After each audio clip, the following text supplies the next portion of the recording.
Prashant कोरटकरच्या Rawls Royce कारचं गूढ उकललं. पिंपरीतील builder तुषार कलाटेकडे car असल्याचं समोर.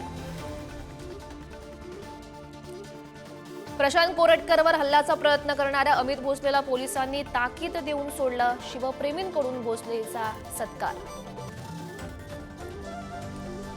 अभिनेता सलमान खानच्या हाती राम मंदिराचं चित्र असलेलं भगवं घड्याळ. मौलानांचा संताप. सलमानचं कृत्य हराम, त्यांना माफी मागावी, मौलानांची मागणी. राज्याची आर्थिक स्थिती पाहता किमान 3 वर्ष शेतकऱ्यांना कर्जमाफी देणं अशक्य. अर्थमंत्री अजित पवार यांची कबुली. 31 मार्च पूर्वी शेतकऱ्यांनी कर्जाची परतफेड करण्याचंही आवाहन.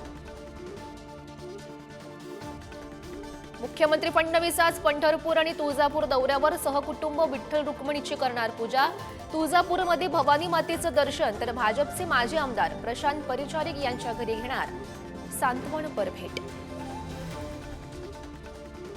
गुढीपाडव्याच्या दिवशी पंतप्रधान मोदी नागपूरच्या दौऱ्यावर. नागपूरमध्ये जय्यत तयारी सुरू. माधव नेत्रालयाच्या नवीन इमारतीच्या भूमिपूजनासाठी मोदी आणि मोहन भागवत उद्या एकाच व्यासपीठावर उपस्थित असणार. देशातील सर्वात श्रीमंत मुंबई महापालिकेवर भूखंड विकण्याची वेळ. महसूल वाढवण्यासाठी भूखंडांचा लिलाव. पहिला प्रयत्न अपयशी ठरल्यानं पुन्हा निविदा. आधारभूत किमतीही 50% घटवल्या. मुंबई महानगर परिसरातील रस्ते आणि मेट्रो प्रकल्पांना येणार आता गती. MMRDAचा 40,187 कोटींच्या अर्थसंकल्पामध्ये नव्या घोषणा. 87% निधी पायाभूत प्रकल्पांसाठी राखीव.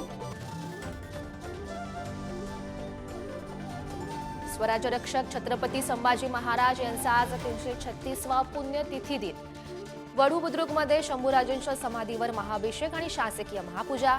अजित पवार उदयनराजेंकडून अभिवादन. मुंबई नागपूर समृद्धी महामार्ग गुढीपाडव्यापासून 100% खुला होणार. 701 किलोमीटरच्या महामार्गाचं काम पूर्ण. सध्या 625 किलोमीटरचा मार्ग सुरू. गुढीपाडव्याच्या मुहूर्तावर सोनं आणि चांदीच्या दरात मोठी तेजी. सोनं 1,500 रुपयांनी महागलं. प्रति तोळा 92,000चा दर, तर चांदी 1,05,000 प्रति किलोवर.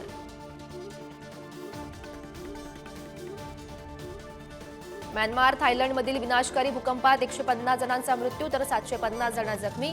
बँकॉकमध्ये इमारत कोसळून 80 जण बेपत्ता. 3 जणांचा मृत्यू. बांगलादेश आणि चीनमध्ये जाणवले भूकंपाचे धक्के.